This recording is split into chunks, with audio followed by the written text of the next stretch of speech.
Hello, beautiful people. Welcome back to Pain to Passion Live. I'm so happy today because I get to talk to one of my favorite people on Instagram, Monica DiCristina.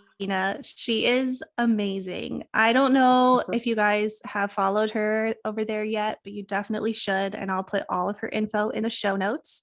But you know how sometimes you just see people and they're like so warm and so safe, and Mm, you can just tell that they've been through stuff and they've also done a lot of work. So mm, that's definitely what I see in you, Monica. And I'm so grateful that wow. we get to connect today. So thank you for being here. Well, thank you so much. And thank you for such a warm introduction. And I'm so excited that we got to do this and just to be here today and to just hang out with you and everyone listening. Yes, thank you so much. Well, Mhm. we would love to just hear from you. Like, who are you and what Sure. do you do? Yeah, absolutely. Well, I am Monica DiCristina, as you said, and I am married and to Mark, my husband, and I've got three kids and two dogs. And so there's just a lot of buzzing of life happening all at once, all the time. I'm also a practicing therapist. I'm in my office right now. I have my own private practice in Atlanta, and I'm a writer, and I love to combine sort of metaphor and an artistic way of thinking about the world with healing, which I also think is an art. And I got into therapy because I struggled for probably about 10 years without understanding what was happening, which is not uncommon, unfortunately, Mhm. what was happening within me. And once I finally saw a therapist, it changed everything. I thought if I could do one thing in my life, it would help people to feel less alone and to help Mm. them, to help be one voice that says, like, you make sense. It's okay. And we can figure this out. So that's what I Oh, do, in this space and, for a living. And I have a podcast too called Still Becoming. I love that. So you're like not busy at all. Yeah. Right. Yeah. And I'm writing a book. Yeah. Yes, which I wanted to talk to you uh, about. I mean, you yeah. just mentioned you're a writer, and I love how you Yeah. explained like your style of writing. I can totally Yeah. relate to that. But Yeah. I'll talk to you in a bit about the book because I Sure. definitely Sure. am Sure. curious to know more Yeah. about that. Yeah. Hmm. But I love that you saw a therapist and that Hmm. inspired you to become a therapist. I'm sure you're not the Yeah. only one, but that's like a big Definitely. decision. Like it Yeah. really Hmm. significantly impacted your life. So Hmm. I'd Yeah. love anything that you'd like to share about that experience, about that Sure. process. We would love to hear that Sure. story. Yeah, well, I think that, like many people, maybe going to therapy the first time, I was terrified. I thought, well, certainly this person is going to confirm all my worst fears, that there is something deeply wrong with me and Mm. I am a problem and a mess. And so I remember, waiting and it was a psychologist in the basement of a church. I don't know why I was in the basement, but a psychologist in the basement of a big church, and I just remember sweating in the waiting room and just being Mm. so afraid to see him going into his office. And he had pictures of his family, which, isn't always common, right? A lot of times therapists don't have pictures of their family. And I just thought, oh, they all look so normal. Like, oh gosh, I'm really going to freak this guy out. And he was just not worried. He was not bothered. He was just so calm and so accepting and made me feel so safe. And then also helped me understand, right? Safety is essential. But then there's understanding, wow, this is what happened to you, and this is what's happening inside of you. Mm. And it just made such an impact because up until that point, I had been a practicing Christian, which I still identify as, but I had gone to every prayer call, every Bible study. I'd memorized every scripture I could. And I'm not saying these aren't good things, they're great things, but they just were the wrong medicine for what I needed. Yeah. And so with him, I found, what I actually needed. And it was just transformative.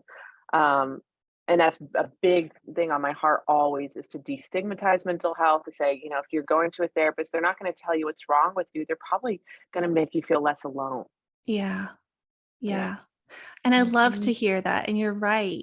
People need to hear that and Yeah. understand that. Like, I know people Mhm. in my life who have been Mhm. afraid to go to therapy for those very same Yep. reasons, Of because course. there Yeah. can be that stigma around it. Mhm. And you Mhm. don't want your worst fears about yourself to be confirmed.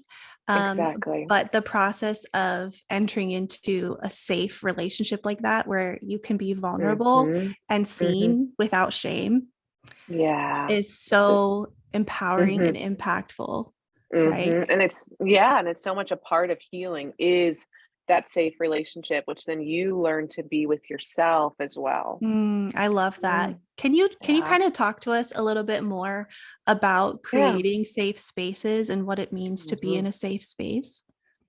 Yeah, well, I mean, I think that, there's all different kinds of safe spaces to be created, right? So there's the professional safe space, like a therapist creates safety by, unconditionally accepting the person, by creating really healthy boundaries, right? By not over, let me think how to say this, not going too fast in therapy. That's all Hmm. uncommon thing that can happen is going too fast. You think, oh, we'll just dive right in, and that can be unsafe. So Yeah. there's like a professional kind of safety of a healing, professional, but then there's safety in relationships. And that's where we know that we can kind of show up on the outside how we are on the inside Mm, and be met still with love. Now, love doesn't mean I condone everything you're doing as the best decision in the world. Love yeah. means that I accept you and I will be with you, with what you bring, right? Yeah. Yeah. So how does going to show up in a professional safe space affect Mhm. how you show up in a relational safe space? Like for me as a Like therapist, for for anybody. anyone in Mhm. general, I mean, I could Mhm. answer that question for myself. I know that Yeah, I'd love it's made a huge impact for me to mhm. experience safety in a therapist's office and how that has Yeah. changed how I can show up relationally. But I'd love to hear Mhm. from your perspective, like Yeah. how that feels for a person, what that might look like. Mm. Well, I think that safety is something that is experiential. There's Hmm. definitely great books about it, right? Like, there's the old classic like Cloud and Townsend, Safe People. It's a good one. But I think that safety is experiential, and so it's just you understand more what it feels like in your nervous system to feel safe and Yeah. to be safe, and so you understand more how to produce that in an environment and how to listen to cues when you may not be feeling safe or someone else may not be feeling safe, right? I think you become more and more attuned to that the more that you experience it. That makes sense. Yeah. No, Mm, absolutely.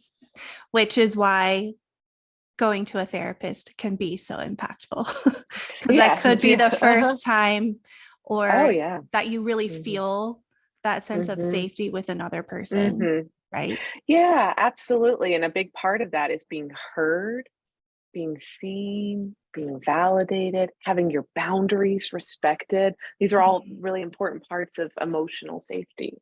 Yeah.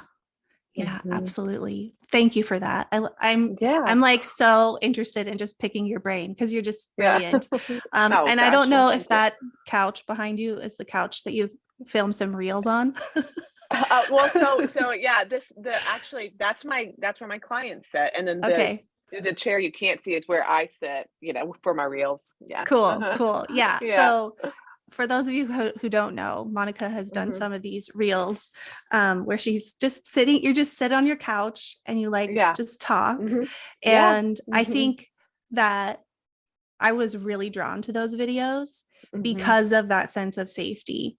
Just kind Mm. of like Mm. you can tell you're obviously I'm not there in the room with you, but you're Sure. leaning in, you're Yeah. attuning, Yeah. you're extending compassion. And Mhm. I think it's a really good taste of what someone could experience in a professional setting, Mhm. um, Mhm. with a good therapist, Sure. right? Yes. Yeah, Yes. Yes. Because in every profession, nobody's perfect. right. It's a spectrum Mhm. for Yes, that's a sure. good way to put it. Yeah. For Uh-huh. sure. Um, Yeah. so for you, back Mhm. when you were in this office in the church basement, Yeah. what Uh-huh. what did it feel like to kind of get out of that discomfort in your body of Mm. like this is scary Mhm. to finding, Mhm. oh, I am actually safe here? What was that experience actually like for you that was so impactful? That's a great question. What was it like for me to actually feel safe? I think what it was the acceptance, and then my therapist actually, I have a different therapist now. I believe in going to therapy if I'm going to practice therapy, and I believe in going Hmm. to therapy in general. But my therapist then did something that is, rare in therapy, and he self-disclosed. And Hmm. self-disclosure is like just the, overly technical term for telling something about yourself at a very important time so that, it has a therapeutic impact. And so Yeah. he told me about something that had happened to him that was like what had happened to me. And it transformed everything for me because I thought, wait, but you're okay. You're the Yeah. professional. Like you're the guy that's a psychologist with the beautiful kids behind you, and this happened to you. And Mm. it showed to me now, as all these years later, the power of disclosure, the power of destigmatizing experiences or mental health diagnoses or emotions or hard things, that Mm. all oftentimes when we feel like we're alone, the second interpretation we have on that is, and I'm bad, or this Yeah. happened to me because something really is wrong with me, or it's just me. And so I think that's a big way that I had a transformative safe experience. It was like, well, he seems okay. So Wow.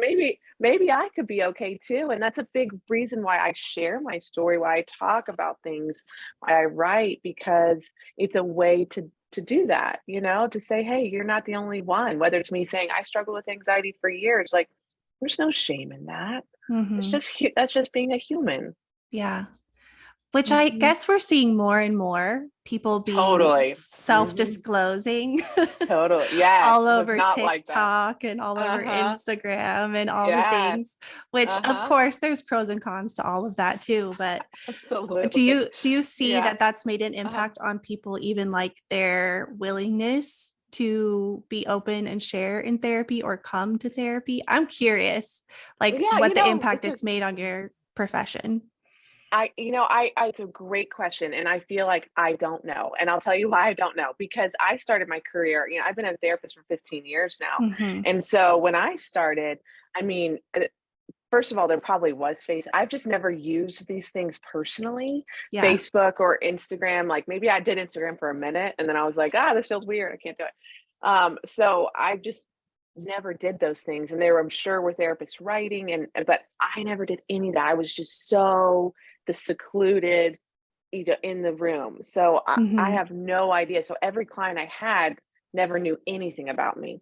And one Hmm. of the biggest hurdles for me was melding these two worlds. Now I feel called to write publicly. Now I feel called to speak publicly, but I've never done that as a practicing therapist. And so I Wow. really don't know. So for my clients, some of my clients have found me online, of course, at this point, but I never advertise it to them. And so that's just been something that I've had to learn how to allow to be. And I would say, I don't know how my clients feel, but I would say for the ones I know that have found me online, it's been just fine. It's Hmm. really and it's very different than how I was trained, which was don't tell anything to anybody, Right, right.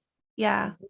yeah. So I Well, don't know. that brings up a really good point because you are Mhm. very active on Instagram, Yeah, at least at this point, sure. and share amazing content. Like, Yeah, thanks. and Thank you. recently, like your quote cards and stuff have been so Yeah, profound. And yeah. I think just really, really relatable to a lot of people. Mhm. But Yeah. that's true. I actually haven't thought about that much Mhm. because a lot of therapists, I think, are kind of in that same space where, Mhm. you've been in private practice for so Mhm. long and now Yeah. you feel this urge to Mhm. help as many people as you can, like online Mhm. as well. Yeah, um yeah. what's that evolution been like how long has this process been for Mhm. you? Oh gosh, well, it was so awkward at first for Yeah. me. I mean, it's only been a few years, and it really was to serve the purpose of the work of writing and the Mhm. podcast, and I've allowed Instagram organically to become for me an expression of writing. Like I really do see it as a beautiful way to connect with people. But it started off again because I didn't have a lot of social media experience personally on purpose. Hmm. I'm just naturally a private person, believe it or not. Sure. And so it just was super awkward. And I just felt like, what am I doing? Why am I doing this? But I felt really called to Mm, share certain things and to write and to be creative in a healing space. And so I think it's just an important thing to remember that sometimes when we're called to something, mm, it won't necessarily be easy, and it won't you won't know what the heck you're doing, and you may stumble and fall and feel awkward, but it doesn't mean it's the wrong calling, yeah. right? And so I would say, like, it's been an evolution. Now I feel totally comfortable and just have accepted all these different parts of me as part Wow. of the whole, Yeah. but it was definitely super awkward at first for me. I don't know how it was out there watching me, but it was inside, it was awkward. Yeah, no, that totally Mhm. makes sense. Absolutely. And Yeah, I kind of love that you just shared that. Like it was yeah, scary and awkward, but you felt yeah, called. Because don't we yeah. all kind of find ourselves in that space at one point or another? I think so, yeah, doing Yeah. anything new is gonna feel awkward, and when you're Yeah. called to something, it's gonna be new. Yeah. So how do you Mhm, tread that line of like, I know I'm called, but this is really uncomfortable and moving mhm, into that like mhm. in a titrated way so as Yeah. not to Mhm, re-traumatize yourself or overwhelm mhm. yourself in an unhealthy way? What are your Oh, tips for that? that's a great question. The first thing is to remember that something being easy is not confirmation of it being correct, right? Love that. Like, we so often have those 2 together. Well, I'm gonna be totally peaceful if this is the right thing, when your anxiety may be triggered, but it doesn't mean it's wrong. So I think Right. remembering that ease is not confirmation.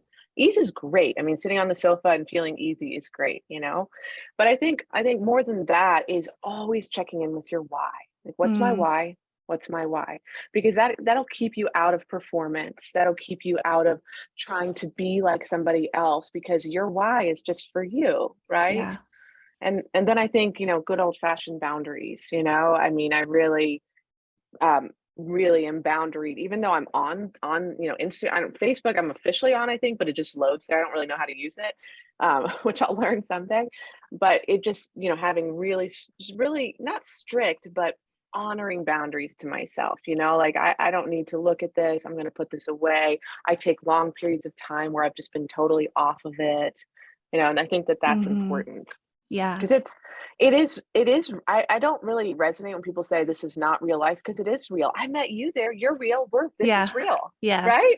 Totally. This conversation is real, Hmm. but it's just important it's not your physical life too, so Yeah. you have to be able to keep everything, just like your physical life, you have to have boundaries. Right, totally. It is a piece Mhm. of your real life, especially, Absolutely. so many people are using it Mhm, in a professional mhm. capacity at this point. Yeah. Mhm, Plus, post COVID, it's like I can't mhm. even tell you how many friends I've made on social media that Yeah. are real people. Exactly, it's a real relationship. Yeah, Yes, mhm, yeah, exactly. But yeah, it's also true, like everything in our lives, the food we eat, the way we move our mhm, body, how much we sleep, yeah, like there's all spaces mhm, for that. And this is like the yes, same. absolutely. Yes, there has Yeah. to be boundaries around it. Mhm, Yeah. yeah, I love that. yeah, And you yeah, mentioned connect with your why, which we hear a yeah, lot. And I love that. yes, And I mhm, I get it. But mhm, for someone who's always like seeing this, connect with your why. What is your why? Like sure, what does it mean? yeah. Oh gosh, you've got the best questions. Okay, so, I mean, I think what it means is and this is how I would think about it, is it's putting guardrails up in your life so that you don't get lost on the path, right? I feel like the why is the guardrails. Like so if I'm doing this because I feel called to share about this, it helps me to stay within the guardrails and not get lost off in the weeds about, well, I don't have as many followers as so and so, or this post didn't do as well as that thing, because that's actually not the point. If Mhm. one person was helped by what I shared, then I'm still within the why. Right? I Yeah. guess I don't know if listeners can see my hands, but they're moving. Some will, some won't. Yeah, okay, yes, moving parallel. Yes. But yeah, so I just think the why helps us stay within, why we're doing it, the reason for it. It is really Yeah. guardrails. I love Mhm. that. Yeah, that was a great Yeah, description. Thank you for yeah, that. I very sure. much appreciate that. So, a Yeah. little bit off topic of where Yeah. we are right now, but something that Mhm. I would love to hear about is because you mentioned earlier, like you were going to church, you were memorizing Mhm. scripture, praying, all of those things, but still felt Yeah. like there's something really going on, which a lot of Mhm. people can also relate to. Yeah. Oh, I yeah, I mean, know, I I work know with a them. lot of Mhm. people my age, Mhm. Yeah. specifically, like Mhm. we grew up in Mhm. this certain Mhm. um, culture of like faith Mhm. fixes everything, maybe even Mhm. anti-therapy. Mhm. Sure. And so to move into like understanding there are so many different ways that God has given us to heal.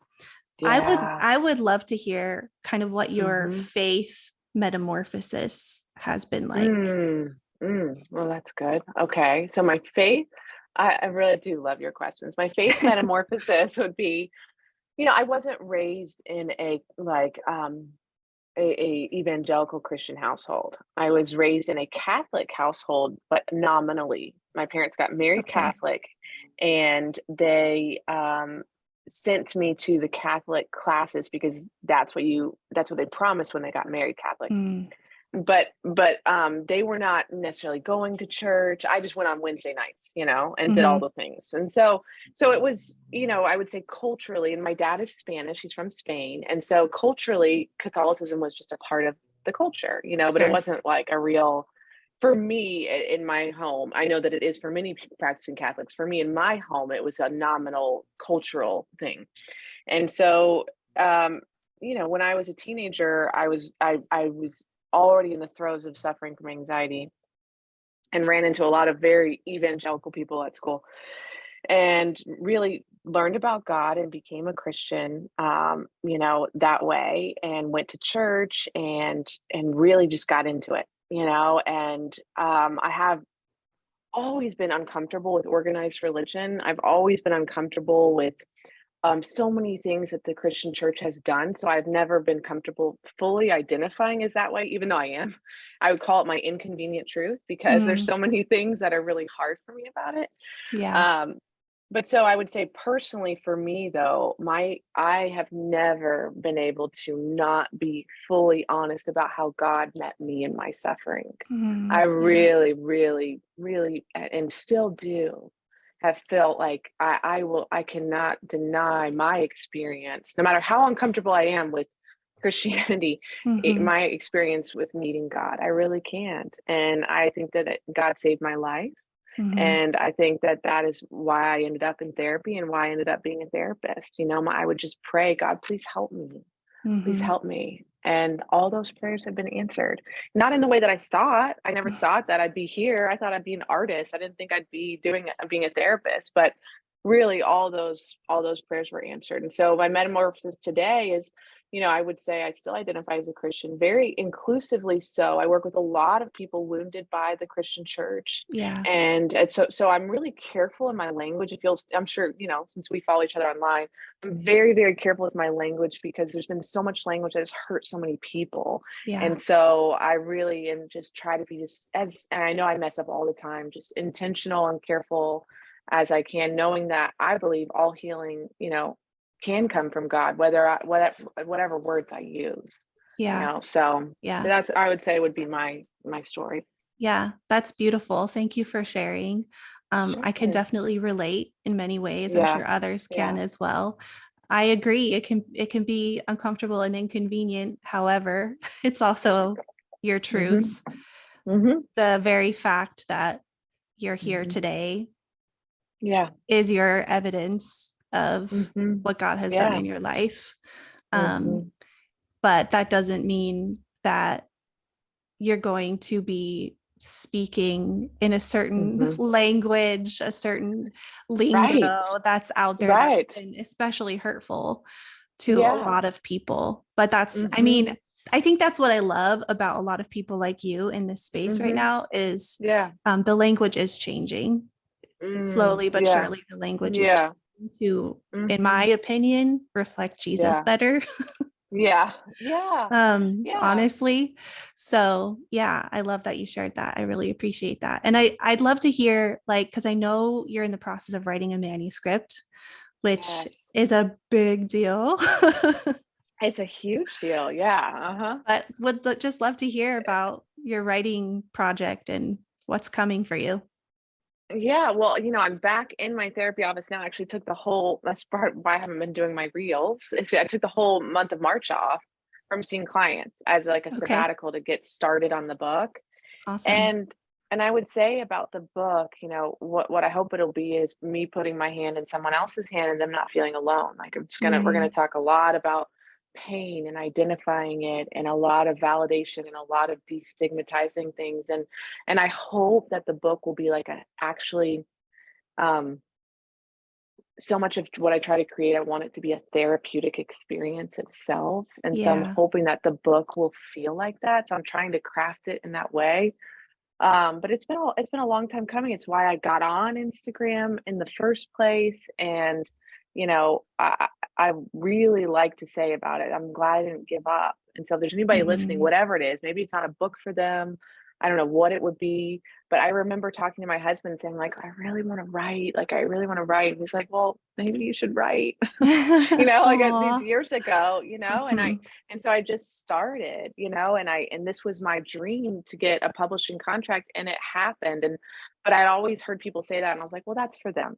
That's for them. That's for them, and that's part of the healing is realizing, it's for you too. And so, Yeah. for anyone listening, I would love just for them to know it's for them too, Yeah. whatever it is to keep going towards that thing. Yeah. And to continue reminding yourself of that through the process, because Oh I'm sure yeah. you've hit up Yeah. against like, Yeah. what am I doing? Oh my gosh. Yeah, it's a roller coaster. Some days I feel like so excited and some days I feel like, Mhm. what am I doing? I have no idea what I'm doing. How is this going to come together? And then other days it Yeah. feels like trying to fit an ocean into a straw. Like I'm just like, Mm. it's just too much. Like I can't do this. So Yeah. Yeah. yeah. Relatable Yeah. content, Monica. Yeah. So That's good. great. Well, Yeah. I cannot wait to read it. I Thank mean, you. you're creating it and you are very gifted at creating therapeutic moments for people. So I'm Thank you. sure the book will reflect the same. And I'm very excited. Oh, I'll have to thank have you you. back on the podcast and promote. Yeah, I would be honored. I would be honored. Yeah, that I'd would be love great. that.